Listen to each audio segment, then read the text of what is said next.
칼럼을 다시 읽다 14번째 시간입니다. 오늘은 노동과 노동자, 기업의 관계에 대해서 한번 얘기를 해보도록 하겠습니다. 칼럼의 제목은 노동자가 아닌 로봇이 주류인 세상이 온다 이렇게 붙여서 글을 썼었고요. 이 칼럼은 대통령이 노동절 아침에 하는 얘기를 듣고 썼습니다. 그 대통령의 말은 이제 노동자가 우리 사회의 주류가 됐다 이런 말을 했습니다.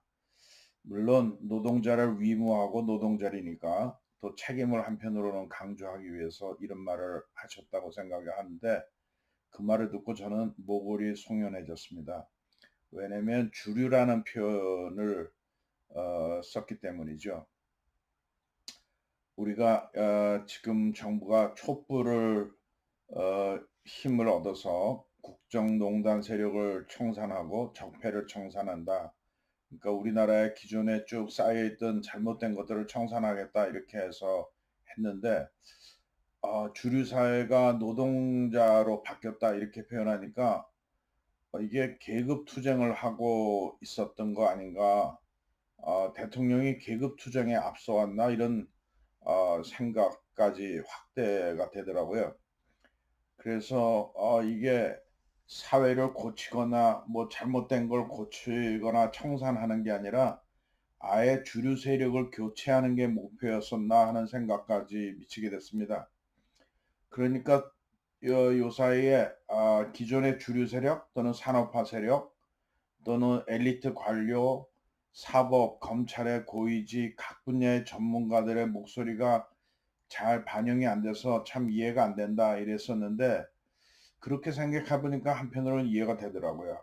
이 사람들이 뭐 전문가나 이런 게 아니라 단순히 교체 대상이었구나 이런 생각까지 확대가 돼서 참 힘든 아침이었습니다. 사실 우리나라에서 산업화 세력이라고 하면 큰 의미가 있죠. 60년대 이후에 전면에서 사실 큰 성과를 이루어 왔습니다.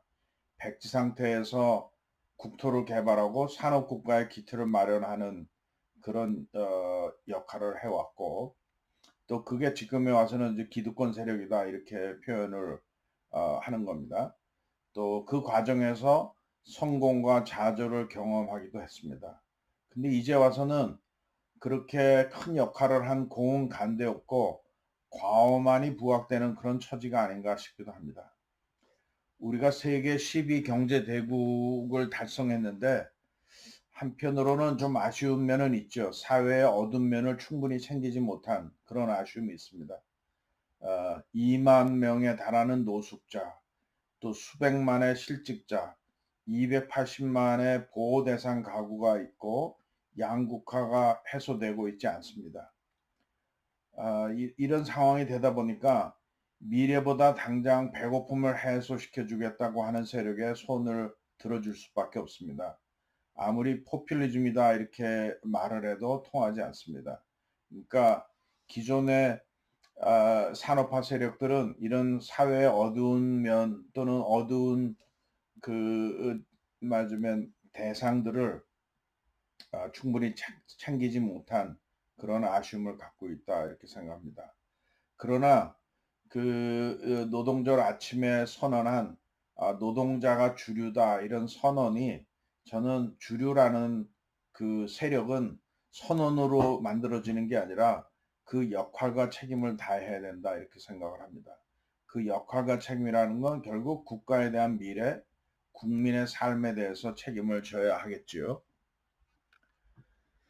자, 그러면 노동자나 노동 세력에 대해서 한번 보죠. 6, 70년대 산업화 물결이 막 일어날 때 사실은 많은 청년들이 또는 노동자들이 도시로 공장으로 모여들었습니다. 어떻게 보면 농촌에서부터 대이주가 시작됐다 이렇게 해도 과언이 아닐 것 같고 또 그 당시에 우리 누이들은 가족을 위해서 희생하며 여공이 되기도 했습니다.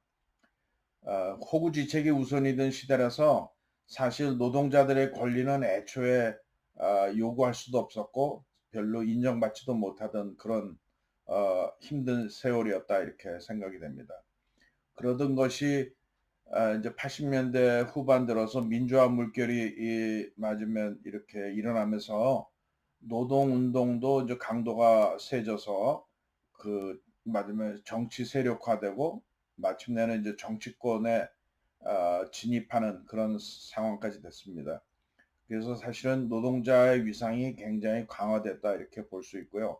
물론 만족스러운 수준까지는 가진 않았지만 그래도 노동자의 위상이 어느 때보다 많이 강화됐고 대통령이 주류 세력이라고 불릴 만큼 균형추가 많이 노동자 쪽으로 기울어지고 있다 이렇게 볼 수 있습니다.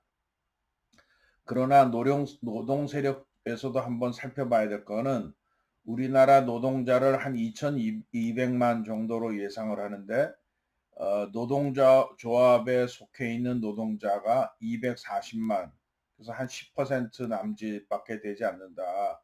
그러니까 우리가 노동조합에 들지도 못한 노동자들에 대한 권익은 오히려 더 맞으면 뒷전으로 밀리고 있다. 이런 현실도 또 우리가 인정해야 된다. 이런 생각이 듭니다. 근데 또 기업의 노동 환경은 어떤가?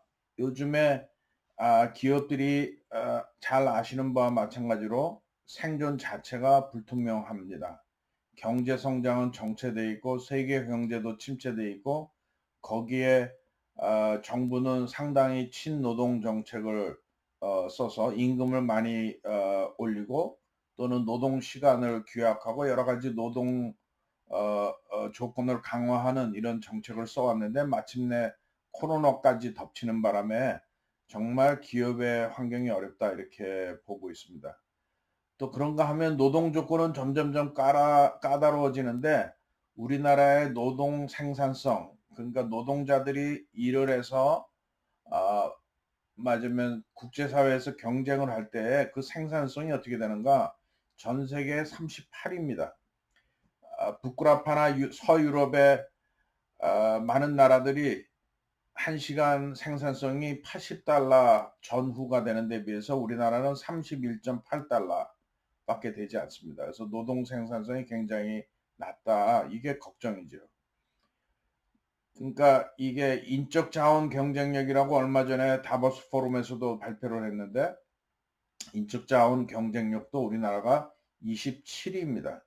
그 중에 항목별로 보면 가장 낮게 평가된 것이 노사협력입니다. 노사협력은 119위로 평가되고 있습니다. 이렇듯 노동 조건은 강화되는 데 비해서 노동자들의 경쟁력이나 노동 생산성은 상당히 뒤처지고 있다. 이렇게 말할 수 있고요.